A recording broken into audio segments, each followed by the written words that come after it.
On to the Sunday games, guys.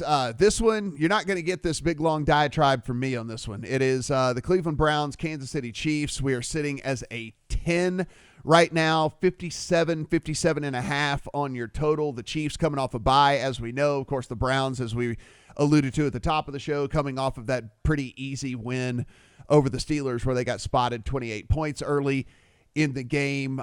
Brad, the thing that everyone's been talking about all week long is this Chiefs team doesn't blow anybody out. 10 points is too much because they can't do it. If just look back at their last X amount of games, they can't win any games by a bunch of points, yada, yada, yada. So that's been everything that everyone's been talking about all week whenever there's been any sort of analysis on this game. One thing has not changed. It is still Patrick Mahomes and Tyreek Hill and Travis Kelce and those supporting cast going up against a really, really terrible secondary for the Browns out there. Now, that being said, the Chiefs have played some pretty bad teams and have not been able to go out there and just completely, cut the throat of the team. What do you think here? 10 points in favor of the Chiefs, 57 on the total.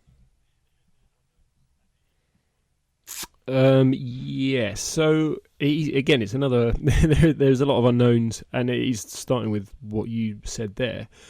Do we assume the Chiefs can turn it on when they want to? Like they did last year. And I think yes, to an extent. I think yes, Andy Reid will have good plays, especially in the red zone, in his back pocket. I think no, they're not the same team from last year. The offensive line is worse. It's going to be Mike Remmers at right tackle here instead of Mitchell Schwartz, who's a great player. There's no Osemele with the right guard. He was gone earlier in the season. And I think over the last month of the season when Mahomes was playing, or over his last 4 games, he was under pressure like 50% of the time. So that could be a problem here against Myles Garrett, particularly. He's got to have a huge game for them to win. And if he doesn't have a huge game, Mahomes is going to torch these guys downfield. They're 29th in DVOA against deep passes, 29th in DVOA against the tight end. So that's Tyreek and Kelce just murdering you. One stat I saw this week about the Browns defense, how bad they are. If you exclude the 3 bad weather games, they're giving up 3.2 points per drive, second worst in the NFL. And that's basically turning every team they play into the Green Bay Packers. Well, the Chiefs are already the Green Bay Packers, so I think they'll probably murder them if they can just double team Garrett and keep him out the backfield. So I guess it's what can the Browns do on offense, and I do quite like their chances, to be honest.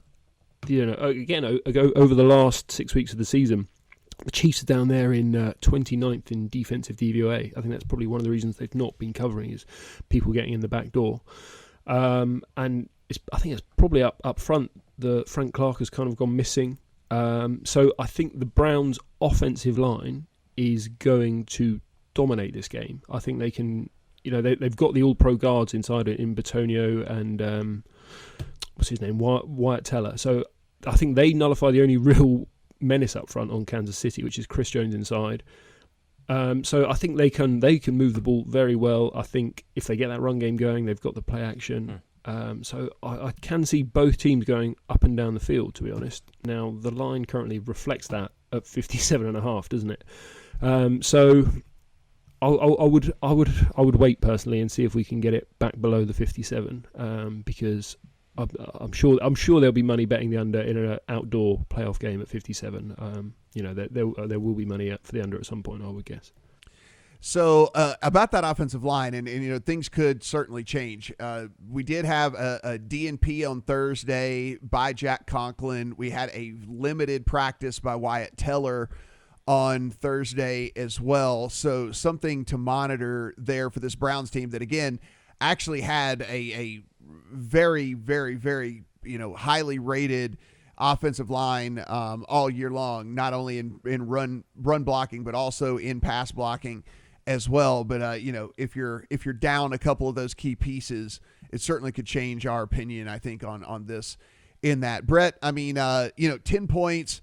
This was I like to typically even have just fun bets, like even if it's not like a serious bet on all the games that are happening for the week. But I can't get myself to get anything in my account on this game. Like I don't want to be holding a Browns ticket whenever the Chiefs decide to finally go off for the 49 point game that they're inevitably kind of seems like they're just bottling up or whatever. And then at the same time, I don't want to be holding a Chiefs ticket when I'm sitting here going like, all the evidence points to, okay, the Browns should be able to run the ball fairly efficiently and just kind of bleed the clock and keep Patrick Mahomes on the sideline and not allow them to have the ball a ton and all that. And like, so I don't know. This is the most confusing game to me. And, with that, it probably is just a game I'm going to sit back and watch.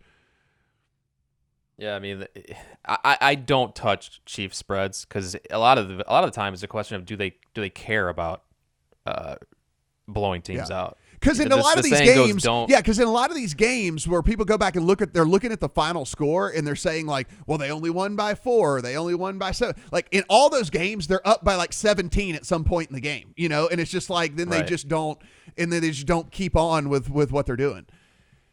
Yeah, that was like the quietest one lost season I've ever seen because like they didn't blow anybody out in the box score. But to say they can't do it is crazy because we've seen them do it in the past, and now you've got Mahomes against this secondary. We haven't really seen Mahomes unleash greatness on a bad secondary in a while, so you might say he's due here. I mean, we don't believe in due, but I mean this would be a great spot for him to show it against a team in the divisional round of the playoffs.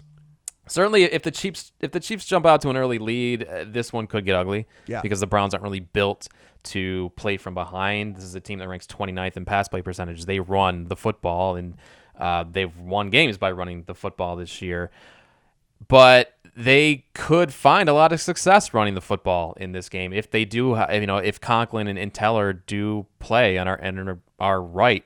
On Sunday. I mean, KC 31st in run defense DVOA, 26th in the run stop win rate. They're terrible against the run. Some of that might be what Brad was talking about before. Like these good offenses don't care about teams running against them. They welcome it. That could be part of it for sure. And that's how this KC team is built. They're built to stop the pass. But if the Chiefs do fall into a spot where they're behind, I think the Browns could be fine here running the football and kind of playing at their tempo and keeping Mahomes off the field. I think that's a spot where the Browns could find success. I do think KC wins this game, but 10 points it's a lot of points for a team that really hasn't shown a willingness or propensity to blow teams out. And there are matchups here that favor the Browns. I think both offenses really have plus advantages here, and I think that's why we're seeing a 57-point total, but I kind of like the over because I don't see either team really getting a whole lot of stops here. Yeah, I immediately since I didn't look at the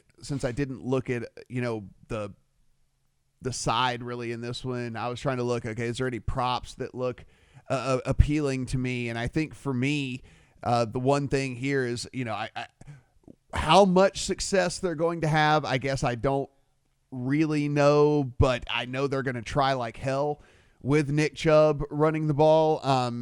So if you think that they do have success, getting this ball moving on the ground, I mean, you're finding Nick Chubb props in the 65, 66, 67 range as far as rushing yards go. And so if you think that the Browns, and this is just betting how you think a game's going to go, like we always say, correlate your props to how you think a game's going to play out. Like, the only way the Browns have success in this game, and if you think the Browns keep it close, they're going to have success on the ground. Like none of us think Baker's going out to throw for 330 in this game. Like that's not how we see the path to success for the Browns, right? And so it would be a path to success in having some success on the ground. And so just, I would look at those rushing props if that's how you think that this game could go. If you believe that the Browns do keep it close and are able to move the ball up and down the field on the ground and are able to score some points, then Nick Chubb, Kareem Hunt, both of those guys going to have big games. And so would correlate that to that. Brad, before we get out of here, do you have anything in your account on this game? And if not,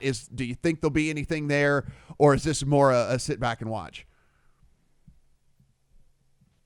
I do not currently. I'm looking at that over that we talked about Probably if it gets to 56.5, I would bet that.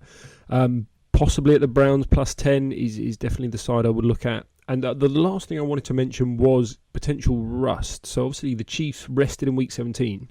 So they've not, the starters, the key players here, haven't played a meaningful game for going to be 3 weeks or so. And historically, I think CLEvsKC over at Sharp Football Analysis, he went back and found the last 6 teams that did this in the last 10 years or so.